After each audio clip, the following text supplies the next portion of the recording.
Hey guys, it's Kaylee from K-Books, and this is my wrap-up post for August.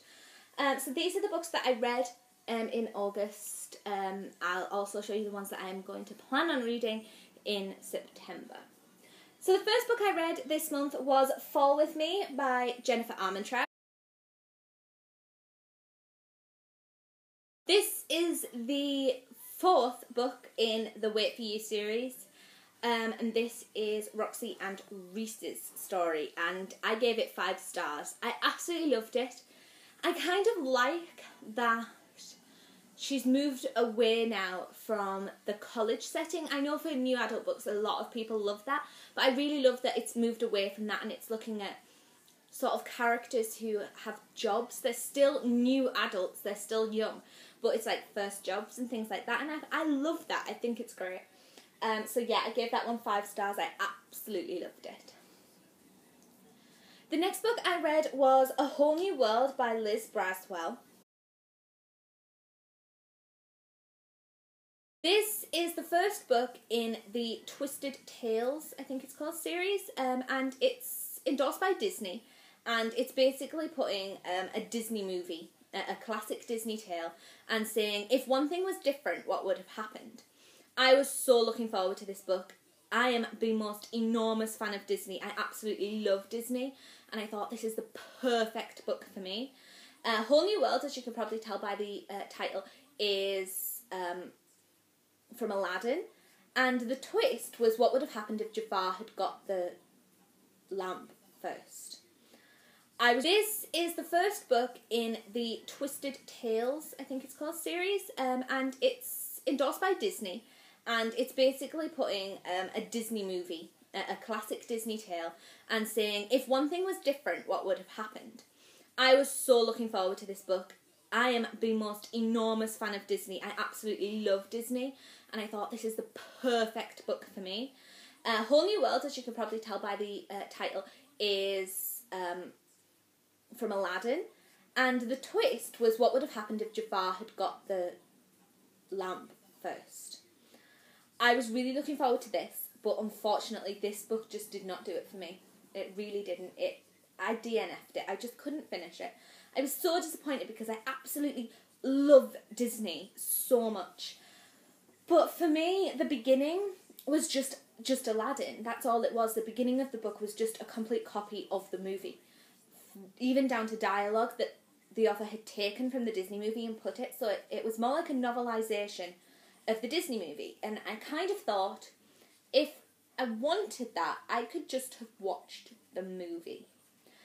But I gave it a chance because I thought once the twist comes into play and it's completely different, it could get great. And I really hoped it had, but after the twist had happened and after Jafar had got the lamp, everything sort of played out as it did in the end part of Aladdin when Jafar gets the lamp, so all of his wishes were the same and everything that happened was the same.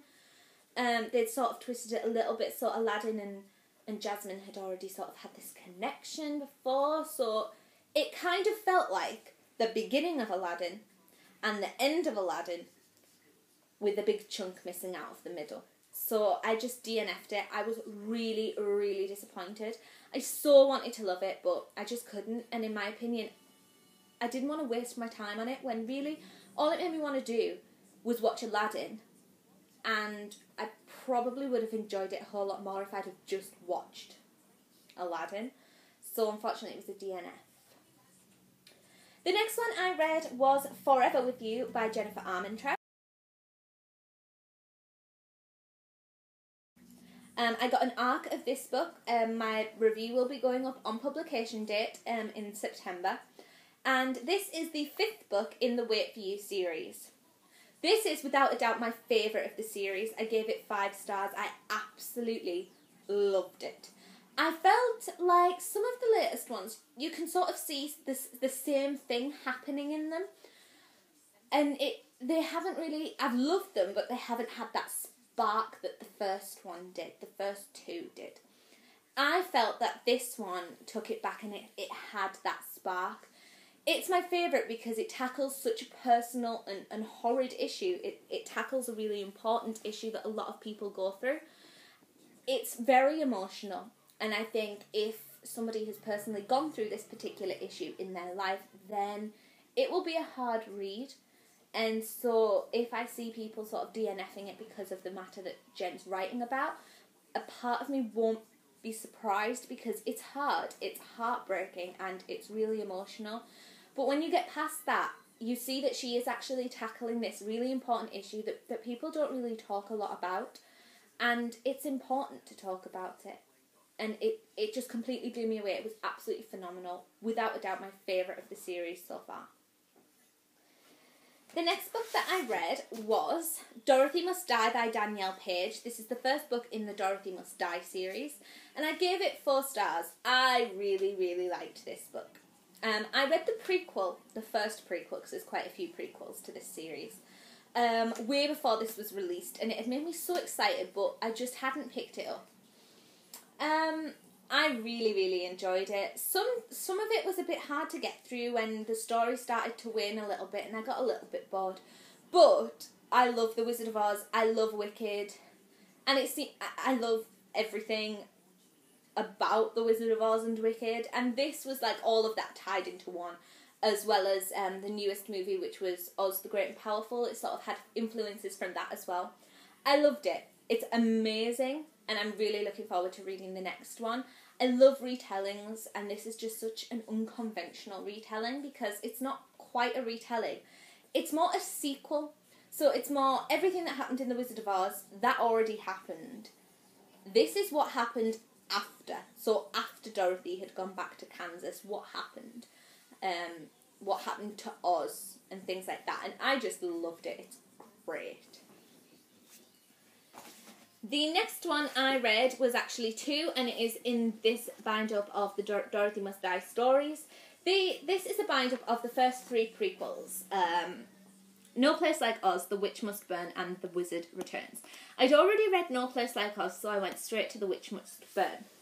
The Witch Must Burn, I gave 4 stars, and it was amazing. It's about one of our key characters in Dorothy Must Die, and I'm not saying who because it could spoil it, but I am really, really glad that I did not read that before I read Dorothy Must Die, because it would have sort of spoilt some of the twists and the turns and the things that you want to figure out. It would have spoilt that, so I'm glad I waited until after, but it was great. I gave it 4 stars. And The Wizard Returns, I gave 3 stars. It wasn't as good as the other 2 prequels, but it was still good. It was still important. We see what happened to the wizard. It was a little bit boring. It took me a while to get through, but I am looking forward to reading the next lot of prequels. So that's all I read this month. So my top 3 books of the month. Number 3 is Dorothy Must Die. Number 2 is Fall With Me by Jennifer Armentrout. Number 1 is Forever With You.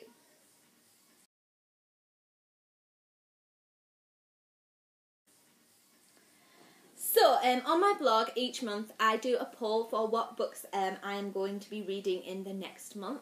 So I'm going to show you the book I'm currently reading, that I'm partway through, so I'm going to finish that, and then the books that won the poll, so the books that I will be tackling in the next month.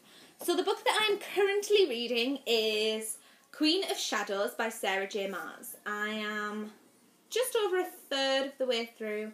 This is a huge book. I was actually hoping to get it finished for this video, but it's massive. It's too huge. So yeah, this is amazing, by the way. I'm so excited.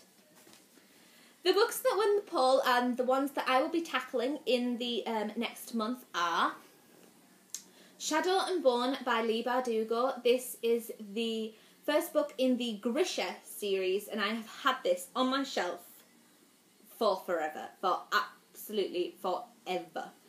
So I'm actually really looking forward to finally reading it.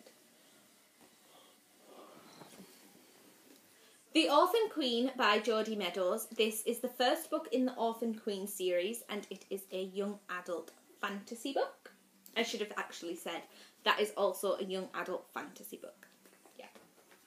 I've only just bought this a couple of months ago, but I love fantasy, and everyone tells me how amazing it is, and this cover is gorgeous. So yeah, I'm really looking forward to reading that, so thank you to everyone who voted for this one. Ensnared by A.G. Howard. I'm so glad this was chose because this is one of my favourite series of all time. I pre-ordered this, I got it, and I planned to read it as soon as it came. I was so excited to finally have it. The reason I didn't read it is this is one of my all-time favourite series, and this is the last book in the series. I know that there's a companion one coming, but in terms of Alyssa's story, this is the last one, and I'm not ready to say goodbye to these characters. I love them too much. So this is going to sort of force me to read it. A part of me is, I can't wait, because I can't wait to see what happens. I can't wait to see who she ends up with. Team Morpheus for the win. But I don't want to say goodbye to this series because I just love it too much. And the last one that won is Cruel Beauty by Rosamund Hodge. This is a young adult retelling, and I believe it is a retelling or a twist on Beauty and the Beast. Beauty and the Beast is my favourite fairy tale, my favourite Disney movie, so I always cannot wait to read those retellings, and this one sounds amazing. I love the cover. I love that you have the girl and this is the rose. I think that is so cool. I'm reading this next weekend. I'm buddy reading it with a friend, so I'm really looking forward to reading that one. So that's it for this month. Join me again next month for the ones that read the poll and the books that I read. See if I manage to read all of them. Some of them, have I added a few more in? But join me next month to find out what I read in September. Thanks for watching. Bye!